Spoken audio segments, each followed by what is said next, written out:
ओम नमः शिवाय। प्रिय दर्शकों, बात मेष राशि की करेंगे और मेष राशि वालों के लिए ये जो 137 दिन है 13 जुलाई से लेकर के 27 नवंबर के बीच का जो समय है वो 137 दिन आपके प्रोफेशनल लाइफ के लिए, आपके करियर में बूस्ट के लिए, आपके मान के लिए, आपके सम्मान के लिए, आपके पद के लिए, आपके प्रतिष्ठा के लिए, आपके सोर्स ऑफ इनकम के लिए, आपके रिश्तों के लिए ये अद्भुत समय है। अविश्वसनीय तरीके से आप इसमें राहत पा सकते हैं। यानी कि करियर एकदम से अलग मोड़ ले सकता है। 180 डिग्री आपका करियर मुड़ सकता है। कुछ अगर पेंडिंग हो काम, वो काम बन सकता है। वो ऐसा क्यों कह रहा हूं मैं? क्योंकि शनिदेव जो हैं वो वक्री हो रहे हैं और शनिदेव आपके लिए वही है, मान के, सम्मान के, पद के, प्रतिष्ठा के ग्रह हैं। और ये शनि वक्री हो रहे 137 दिन के लिए। अब बात ये होती है कि शनि अगर वक्र, शास्त्र कहता है कि वक्री ग्रह अगर कोई होता है तो वो शुभ अत्यंत बलवान हो जाता है। यानी कि शास्त्र में कहा गया है वक्रिणस्तु महावीर्याः, अर्थात वक्री ग्रह अत्यंत बलवान होते हैं। और ये जो, लेकिन शास्त्र साथ में ये भी कहता है शुभा राज्य प्रदा ग्रहाः, अर्थात शुभ ग्रह जो होते हैं वो राज्य प्रदान करते हैं। यानी कि हर एक प्रकार के काम बना देते हैं, असंभव काम संभव कर देते हैं, क्योंकि बलवान हो जाता है ना। लेकिन अशुभ ग्रह क्या करता है? तो शास्त्र कहता है पापाः व्यसनिनां पुंसां कुर्वन्ति च वृथाटनम, अर्थात पापक ग्रह व्यसनी नाम अनावश्यक रूप से घुमाते हैं, फिराते हैं, दौड़ाते हैं, काम नहीं बनाते हैं, काम बिगाड़ देते हैं, आज के काम को कल पे या फिर महीने भर बाद वो उसको टाल देते हैं। वो स्थिति जो है ग्रह करता है। तो अब ऐसी स्थिति में शनि क्या है? शनि तो पापी है। तो अब ऐसी स्थिति में आपके लिए, अर्थात मेष राशि वालों के लिए शनि का पापी होना और वक्री होना, इसी तो शनि को पापी कहने पर या फिर इसको जो है ना क्रूर कहने पर थोड़ा सा किसी को लगता है कि शनि तो न्यायाधीश ग्रह है, कर्मफलदाता है, ऐसा क्यों? लेकिन है तो स्वाभाविक रूप से ये पापी है, भरोसा नहीं है शनि का। लेकिन आपके लिए क्या है? आपके लिए कर्मेश है, यानी कि विष्णु स्थान के स्वामी हैं। जो विष्णु स्थान को, जिसने विष्णु की उपासना की, विष्णु स्थान के स्वामी कभी भी अशुभ नहीं हो सकते। किसी भी शास्त्र को उठाकर देख लीजिए, विष्णु स्थान के यानी कि केंद्रेश और त्रिकोणेश हमेशा शुभ होते हैं। तो ऐसी स्थिति में शनि महाराज जो है आपके लिए नैसर्गिक रूप से पापी होते हुए भी आपके लिए शुभ है। और शुभ ग्रह शुभा राज्य प्रदा ग्रहा, शुभ ग्रह राज्य को प्रदान करने वाले होते हैं। तो ये राज्य को देंगे, यानी कि काम आपके बनाएंगे। नौकरी नहीं लगी तो नौकरी लगेगी इस 137 दिनों में।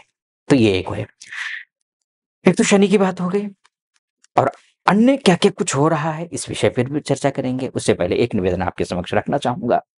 यहाँ तक पहुंचे आप और मेरा विश्लेषण आपको सटीक लग रहा हो तो चैनल को सब्सक्राइब कर दीजिएगा, वीडियो को लाइक और कमेंट बॉक्स में जाकर के महादेव का भक्त हूँ, गर्व से कहता हूँ महादेव का भक्त हूँ, कृपा आप पर भी बनी रहे, ऐसी मेरी कामना। हर हर महादेव 5 बार, 11 बार, 21 बार, जो भी श्रद्धा बनती है आप लिख दीजिएगा। अच्छा, शनि तो अच्छा देंगे, लेकिन शनि की दृष्टि कहाँ कहाँ है इसको समझ लेते हैं, और कब से देंगे और कितना देंगे इस पर भी चर्चा करेंगे। तो सबसे पहले तो द्वादशस्थ शनि है आपकी राशि से, तो ये धन स्थान को देखेंगे। शनि की दृष्टि में अमृत तो नहीं होता है, पाप विष होता है।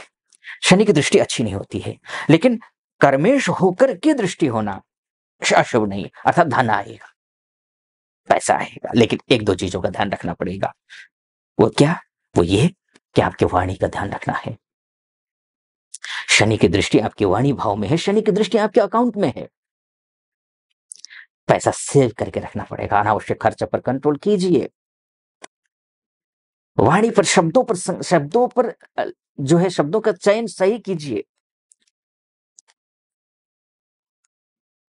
बोली एक अनमोल है जो कोई बोल न जान, ये तराजू तौल के तब मुख बाहर आन।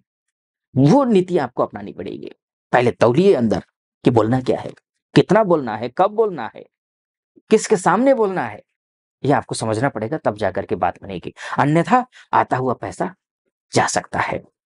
पैतृक संपत्ति को लेकर के विवाद अगर हो, इसमें सुलझने के रास्ते हैं, क्योंकि कर्म में शनि की दृष्टि है, लेकिन विवाद बढ़ने के बाद सुलझेगा।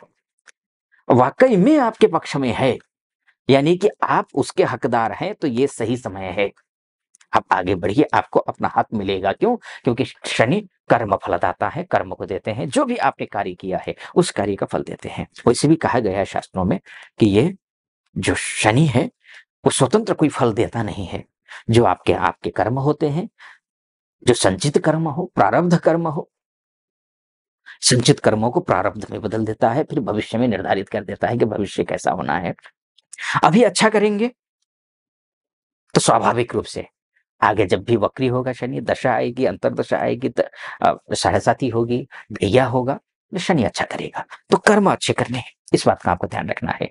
और शनि की कर्म विशेषता कितना मिलेगा ये भी आप समझ लीजिए। देखिए शास्त्र तो वराह मिहिर, आचार्य वराह मिहिर है। आचार्य वराह मिहिर के पुत्र पृथ्वी यशस हैं। पृथ्वी यशस कहते हैं होरासार में कि स्वगृही ग्रह या फिर सो नवांश में हो, सो दृष्टान में हो, दुगुना फल देता है। लेकिन अगर ग्रह वक्री हो और उच्च का हो जाए, वो तिगुना फल देता है। यानी कि जो स्वाभाविक रूप से चल रहा है उससे तो अच्छा फल मिलेगा, क्योंकि तिगुना तो मैं नहीं बोलूंगा क्योंकि शनि उच्च का नहीं है, तो ऐसी स्थिति में तिगुना नहीं बोलूंगा। लेकिन मैं ये जरूर बोलूंगा कि जितना फल अभी तक मिल रहा था, जितना मान अभी तक मिल रहा था, जितना सम्मान अभी तक मिल रहा था, पद जो मिल रहा था, जिस पद पर आप विराजमान हैं, उससे बेहतर स्थिति में आप जाते हुए दिखाई दे रहे हैं। बिजनेस हो या जॉब हो, छोटा सा बिजनेस है, मझोला बिजनेस है, बड़े उद्यमी हैं, नया स्टार्टअप करना है, पैसे का इंतजाम करना है, पैसे का इंतजाम होता हुआ दिखाई दे रहा है, नया स्टार्टअप करते हुए आप दिखाई दे रहे हैं। ये शनि की स्थिति है। इसके बाद शनि कहां देखेगा आपके? शनि षष्ठ भाव में देखेगा, यानी कि शनि कर्मेश लाभेश होकर के षष्ठ भाव में देखना, इसका मतलब यह होता है ऋण से उऋण होने का समय आ गया है शत्रुओं पर। लेकिन ध्यान रखिएगा, कुछ भी काम होगा बिना विघ्न बाधा के नहीं होगा। शनि अपनी भूमिका निभाएंगे, उनकी दृष्टि बहुत अच्छी होती नहीं है, तो अपनी दृष्टि से किसी न किसी प्रकार से वो आपको नुकसान पहुंचाने के बाद सफलता दिलाएंगे। यानी कि हो सकता है कि कोई ऐसा शत्रु हो कि थोड़ा सा उससे आपके खटपट हो जाए, बढ़ जाए, तो मैं की स्थिति आ जाए, उसके बाद जाकर के सुलझ जाएगा मामला। ये होता हुआ दिखाई दे रहा है। पैसे को लेकर के, ऋण को लेकर के, रोग को लेकर के आप शुभ है, ये शनि खराब नहीं करेगा। इसके बाद भाग्यस्थान में शनि की दृष्टि रहेगी।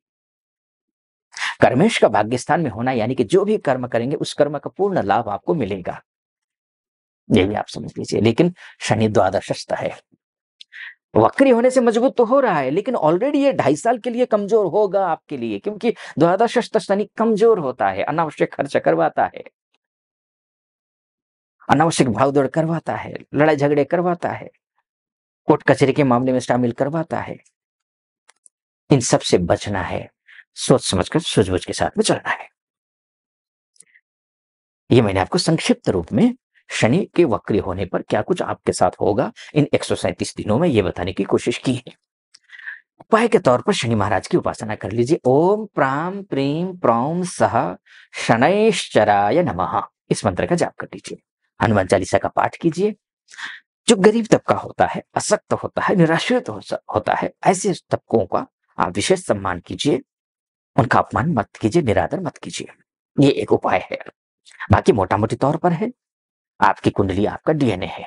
अगर आप अपनी कुंडली के बारे में चर्चा करना चाहते हैं, महिला हो या पुरुष हो, देश से देख रहे हो या विदेश से देख रहे हो, तो ये नीचे नंबर है, उस नंबर पे कॉल कीजिए, व्हाट्सएप कीजिए, मेरी टीम से बात कीजिए, अपॉइंटमेंट ले लीजिए, मैं स्वयं आपकी कुंडली का विश्लेषण करूंगा। सटीक लगा हो, सब्सक्राइब, लाइक और कमेंट जरूर कर दीजिएगा। फिलहाल अनुमति दीजिए।